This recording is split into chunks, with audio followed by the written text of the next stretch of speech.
पुरुषोत्तमजी बाबा महाराज यांनी सांगितलं की तुम्हाला एकदा यावंच लागणार आहे. आम्ही काय त्यांचा शब्द मोडीत नाहीत. म्हणलं चला मग काय करता आता. चांगलं बाबाजीच्या निमित्तानं तुमचंही सगळ्यांचं दर्शन झालं आणि तुमचा सगळ्यांचा आशीर्वाद घेतला. मी मात्र जास्तीचं बोलणार नाही, कारण दिलेला शब्द मी पाळला आहे बाबाजींचा. फक्त एवढंच सांगतो की आपण शेतकऱ्यांनी सगळ्यांनी एक जीवन रात जावा. आपले लेकरबाळं जितके आपल्याला मोठे करता येतील त्यासाठी सगळ्यांनी प्रयत्न करा.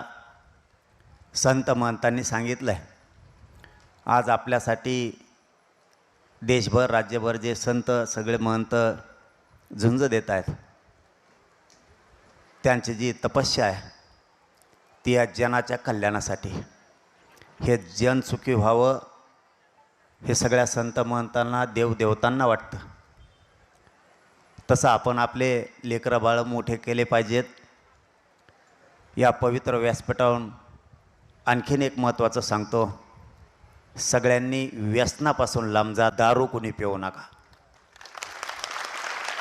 शेवटी आपल्या संसाराचं वाटळ होतं, आपल्या लेकराबाळाचं वाटळ होतं. व्यसनाच्या आहारी कोणी जाऊ नका, कारण या पवित्र व्यासपीठावरून सांगितलेलं आपण सगळ्यांनी लक्षात ठेवलं पाहिजे. सगळे संत म्हणतं पण तेच सांगतायत, तरी पण आपण व्यसनापासून दूर जात नाही आहेत. शेवटी आपले मित्र तुटतेत, आपले पाहुणेरावळे तुटतेत. सकाळी गेलेला बाप घरी कसा येईल, लेकराला बायकोला सगळ्यांना धाक असतो. म्हणून व्यसनापासून फक्त सगळे लांब जा. व्यसन कोणी करू नका आणि बांधाचे एक भांडणं कोणी करीत जाऊ नका. बांधाचं कळतं का तुम्हाला का नाही कळत? बांध फोडू नका एकामेकाची. ते बांध फोडल्यामुळं काय होतंय, 4-4, 5-5 पिढ्या आपण एकमेकाला बोलत नाही आहे. 1 फुटाचा बांध आणि 3 पिढ्याची दुश्मनी. एकमेकाला सहकार्य करा, एकमेकाला सांभाळून घ्यायचं शिका.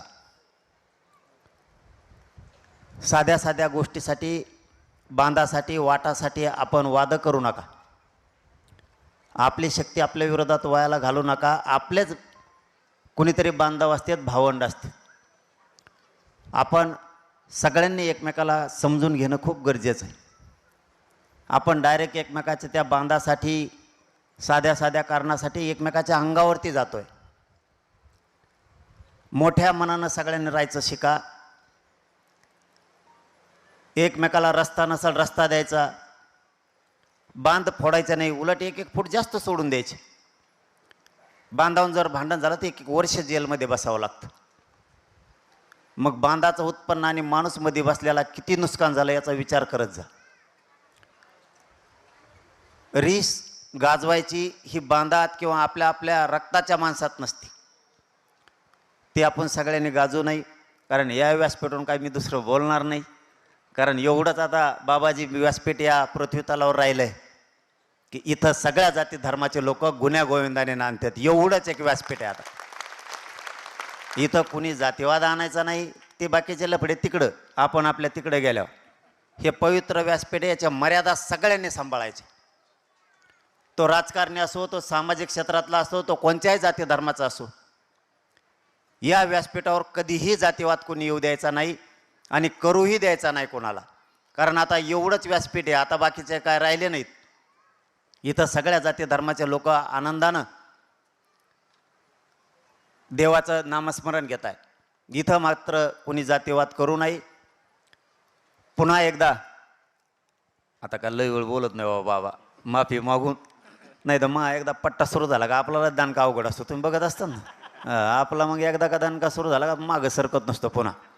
आणि मी काय वाईट नाही करीत बाबा, मी प्रामाणिक सांगतो. इथं बसलेल्या सगळ्या मायबापांना सांगतो, मी जातीवाद कधी करत नाही. मी जातीवाद नाही आहे. फक्त माझी भावना समजून घ्या. मी ना कुठल्या जातीला दुखवलं आहे, ना कधी संत म्हणताना दुखवलं आहे. माझं फक्त एक साधं स्वप्न आहे, जसे तुमचे लेकरं आहेत तसेच आमचे लेकरं आहेत. माझ्या गरिबांच्या लेकरा बाळाला शिकण्यासाठी नोकरीसाठी आरक्षण लागतं, याच्यात जातीवाद हाही कुठं? माझे मायबाप रात्रंदिवस कष्ट करतायत की माझी मुलगी मोठी व्हावी, माझा मुलगा मोठा व्हावा, त्यांनी उच्च शिक्षण घेतलं पाहिजे, त्यांनी नोकरीत गेलं पाहिजे. माझ्याही माईला माझ्याही बापाला या राज्यातल्या वाटतं की माझं लेकरू सुखी समाधानी झालं पाहिजे आणि ते लेकरं सुखी समाधानी होण्यासाठी मी झुंज देतोय, मी लढतोय, इतकं झटतोय. फक्त गोरगरिबांचे लेकरं आरक्षण मिळून मोठे झाले पाहिजे, याच्यात जातीवादाचा काहीच संबंध नाही आणि ते स्वप्न मी बघणार आहे, मरेपर्यंत बघणार आहे. मला या गोरगरिबांच्या लेकराच्या मायबापाच्या चेहऱ्यावरती आनंद बघायचा आहे, त्यांचे लेकरं सुखी समाधानी झालेले बघायचेत, याच्यासाठी मी रात्रंदिवस झुंजतोय. मी कधी भेद केला नाही, विदर्भ, खानदेश, मराठवाडा, पश्चिम महाराष्ट्र, कोकण असा कधीही केला नाही. जे देवदेवतांनी सांगितलं, जे वारकरी संप्रदायाने सांगितलं, या जनाचं कल्याण झालं पाहिजे, या जनाच्या कल्याणासाठीच मी झुंजतोय, बाकी काय करत नाही.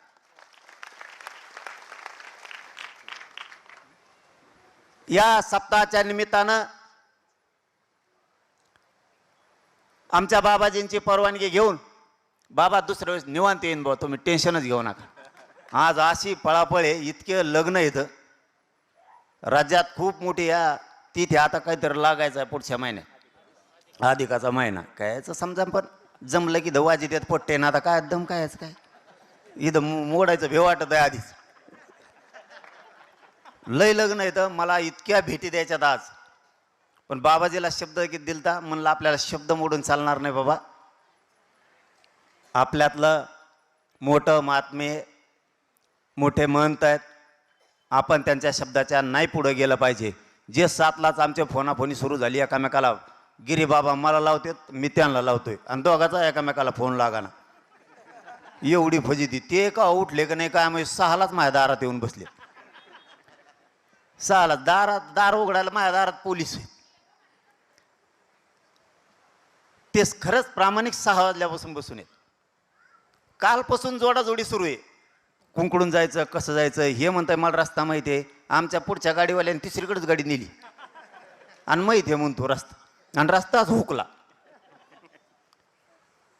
मी दुसऱ्या वेळेस जास्तीचा वेळ देऊन निवांत येईल, मोठा कार्यक्रम घेऊ, ते तर सांगितलंय मी, पण ते होईल त्यावेळेसच जाहीर करूयात. त्याच्यामुळं ते काय मी जाहीर केलं नाही, पण कार्यक्रम वारकरी संप्रदायाचे खूप मोठमोठाले होणार आहेत, त्याच्यातही काही दुमत नाही. तुम्हाला कुठं गोरगरिबांसाठी शेवटचं सांगतो, माझ्या बसलेल्या सगळ्या मायमावल्या, माझ्या सगळ्या बांधवांना सांगतो, कधी तुमच्या जीवनात जर एखादी अडचण आली तर सांगत चला. तुमचा मुलगा म्हणून मी प्रयत्न तरी करील, नाही प्रश्न सुटला तरी तुमचा चालन, पण तुमच्या लेकरा बाळासाठी 100% मी प्रयत्न करत. तुम्ही कधी म्हणू नका आपण इतक्या लांबून का जाऊन सांगायचं. संकट हे संकट असतं, वेदना या वेदना असतात. तुम्हाला काही अडचणी असल्या तरी सांगत चला, मी त्याच्यावरती 100% प्रयत्न करत चलल. पुन्हा एकदा आपल्या महंत पुरुषोत्तमजी बाबा यांनी सांगितल्याप्रमाणे आम्ही आलोत आपल्या इसरोळगावच्या या विदर्भाच्या भव्य दिव्य अखंड हरिनाम सप्ताहाच्या निमित्तानं. तुम्हाला सगळ्यांना खूप मनापासून शुभेच्छा देतो आणि थांबतो. धन्यवाद. सगळ्यांना रामकृष्ण हरी. यानंतर संघर्ष योद्धा श्री मनोजदादा जरांगे पाटील यांचा या ठिकाणी सन्मान हरिभक्तपरायण पुरुषोत्तमजी महाराज पाटील करत आहे. सर्वांनी पुन्हा एकदा जोरदार टाळ्या वाजवून आदरणीय पाटलांचं या ठिकाणी स्वागत करायचं आहे.